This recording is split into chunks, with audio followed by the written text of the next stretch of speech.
Bonsoir, bienvenue à tous. Nous sommes le mercredi 23 février. Je vous donne les titres de votre journal avec ce contrôle routier mis en place par les gendarmes hier soir du côté de Fabrègues et qui finit en drame.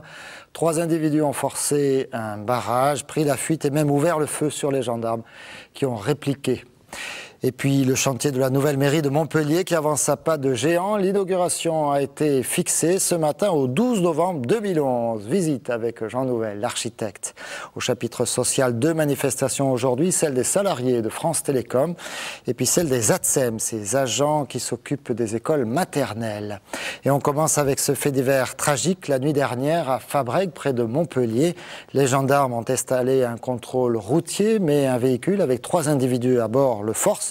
La course-poursuite se termine par un échange de coups de feu avec les fuyards et se termine également par la mort d'un d'eux.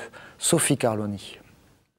Le centre-ville de Fabrègues inaccessible aujourd'hui, les gendarmes enquêtent sur les circonstances d'une fusillade qui a coûté la vie à un homme. Cette nuit, à 1h30 du matin, une Peugeot 306 grise avec 3 personnes à bord a forcé un barrage de gendarmes qui effectuait un contrôle routier. Pris en chasse par les militaires, la voiture s'est retrouvée dans une impasse. 2 des individus ont pris la fuite. Le 3e a ouvert le feu sur les gendarmes. Après un échange de tirs, l'homme a été atteint mortellement.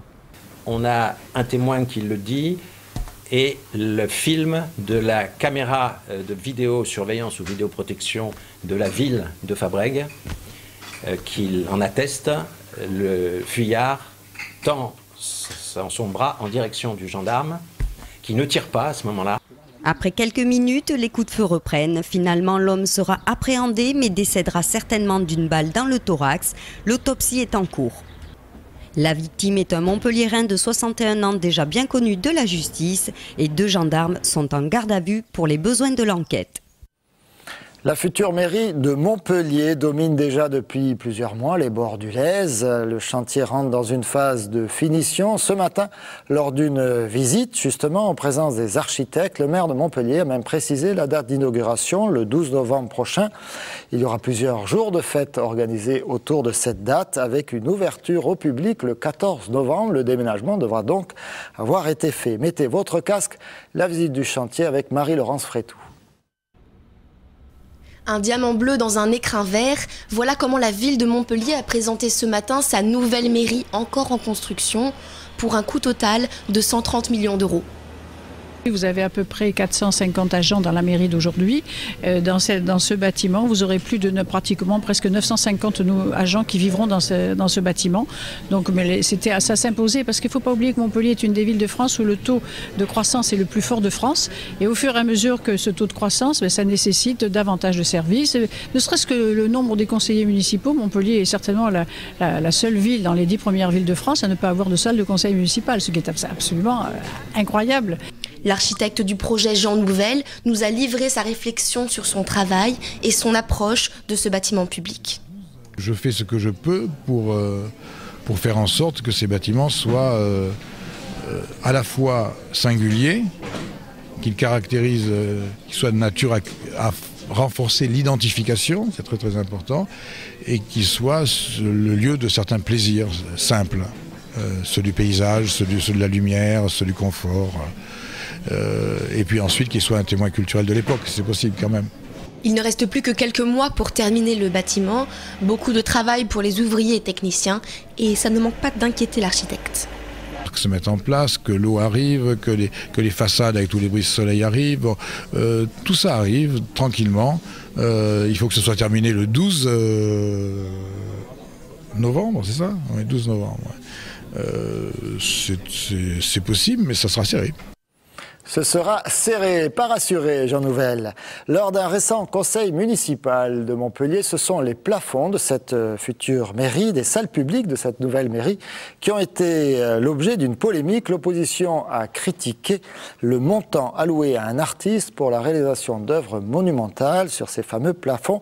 La mairie a tenu à présenter aujourd'hui le plasticien Alain Fleischer qui réalisera les plafonds et la mairie a également défendu sa démarche. Toujours Marie-Laurence Frétou. Un grand architecte pour construire la nouvelle mairie, un grand artiste pour en décorer les plafonds.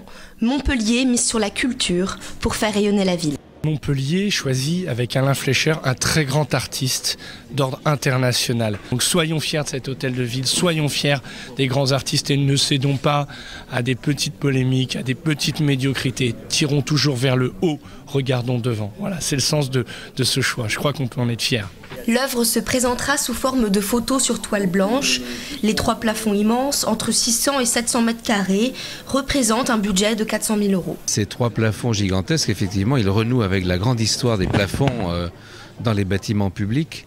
Donc il va s'agir pour moi de répondre à ce défi, de dialoguer avec la ville, avec son histoire, avec sa vie d'aujourd'hui, avec toutes ces qualités merveilleuses qui la rendent si attirante. L'artiste a déjà défini les thèmes de son inspiration, histoire de la ville, liberté, ainsi que célébration. En attendant la fin des travaux, les premières photos devraient être rendues fin avril. Et on en a parlé ce soir, on en parle justement à 18h30, des élections cantonales. Le premier débat sur TV Sud avec les candidats du 5e canton de Montpellier. 7 d'entre eux sur les 8 étaient présents. Christian Bénézis, le candidat sortant pour le Parti socialiste. Michel Moxin pour l'UMP Le Nouveau Centre. Manu Reynaud, Europe Écologie Les Verts, Annie Bédésage Gauche. Sophie Bietrix, NPA. Mathieu Pradel-Beaugio pour le Front de Gauche. Frédéric Titsonis pour le Modem. Une seule absence excusée, celle de la candidate de Front National, Alexandra Poussé. Vous pourrez revoir ce débat en rediffusion sur cette antenne, l'antenne de TV Sud, mais également sur le site web de la chaîne et même sur l'application iPhone. Et nous avons profité ce matin, lors de la visite du chantier de la future mairie, de la présence d'Hélène Mandroux, pour lui demander sa position sur les élections cantonales. On l'écoute. Si, normalement, vous l'avez, cher ami, interview Mandroux cantonale. Normalement, c'est arrivé une fois, 2 fois. Non ? Eh bien, écoutez, tant pis. Voilà, en tout cas, elle s'est engagée à soutenir, je vous donne la teneur de ses propos, l'ensemble des candidats du Parti socialiste. Donc, ça veut dire, par exemple, sur le 5e canton, la candidature de Christian Bénézis. On va rester toujours sur la thématique Conseil général de l'Hérault avec cette décision en début de semaine qui concerne le lien. Le lien, c'est cette route qui contourne Montpellier par le nord. Le tronçon ouest du lien, celui que l'on voit sur la gauche ici, entre Saint-Gély-du-Fès et Bel-Air, vient d'être déclaré d'utilité publique par arrêté préfectoral. Ce projet routier de 7,8 km qui se développe sur le territoire de communes de Saint-Gély, Combaillot et Grabels constitue le tronçon ouest du lien, permettant son raccordement à l'A750. Le coût de cette opération, intégralement financé par le département, les routes font partie de ses compétences, s'élève à 31 millions d'euros. Le démarrage des travaux est programmé pour 2013 avec un objectif de mise en service fin 2015. L'actualité est sociale également à Montpellier avec cet après-midi à la mairie de la ville, la manifestation des ATSEM. Ce sont ces agents publics en charge de l'accueil en maternelle. Ils sont en grève depuis 3 semaines pour réclamer un aménagement du temps de travail. Les syndicats du personnel, mais également des enseignants et les parents d'élèves s'étaient donné rendez-vous à la mairie en début d'après-midi. On écoute une représentante des parents d'élèves au micro d'Edgar Santander. Combien d'ATSEM sont en grève? Si certaines ont repris le travail, on ne peut rien vous dire. Parce que nous, en tant que parents, on ne sait pas. On a essayé de se regrouper, on commence à plus ou moins essayer de créer un réseau. Et c'est pour ça qu'on organise ce rassemblement aujourd'hui ici, pour essayer de rencontrer quelqu'un de la mairie et qu'on nous donne des informations valables. Mais on ne sait pas exactement. Il y a une grève et il n'y a toujours rien qui en ressort. Donc notre message, c'est qu'il faut que ça bouge, il faut qu'il y ait quelque chose qui débouche, qu'on ne prenne pas les parents en otage et qu'on ne se retrouve pas depuis 3 semaines à devoir récupérer nos enfants à 16h45. Parce qu'il y a des tas de gens qui travaillent et c'est plus possible. Les employeurs ne vont plus accepter de l'absentéisme comme ça. Donc il faut que ça bouge. Et le sourire sera peut-être revenu sur le visage des différents manifestants puisque ça a bougé. Les syndicats d'ATSEM ont été reçus finalement dans l'après-midi par Jean-Louis Gély, l'élu en charge de la petite enfance à la mairie de Montpellier. Des propositions seront faites avant la rentrée scolaire concernant leurs revendications. De la même manière, les parents d'élèves ont réussi donc à se faire entendre. La mairie est prête à mettre en place un dispositif pour avancer sur cette affaire. Rendez-vous est pris le 11 mars prochain. Il est possible que les différents syndicats décident d'arrêter le mouvement. Autre mouvement, par contre, celui-là plus préventif, celui des syndicats de France Télécom, toujours à Montpellier. Aujourd'hui, la manifestation a réuni une cinquantaine de personnes devant Apollo. C'est le nouveau bâtiment de l'entreprise qui doit accueillir notamment un centre d'appel sur la ZAC Eureka. Les syndicats dénoncent la non-conformité de ce bâtiment qui serait trop exigu, qui manquerait de parking.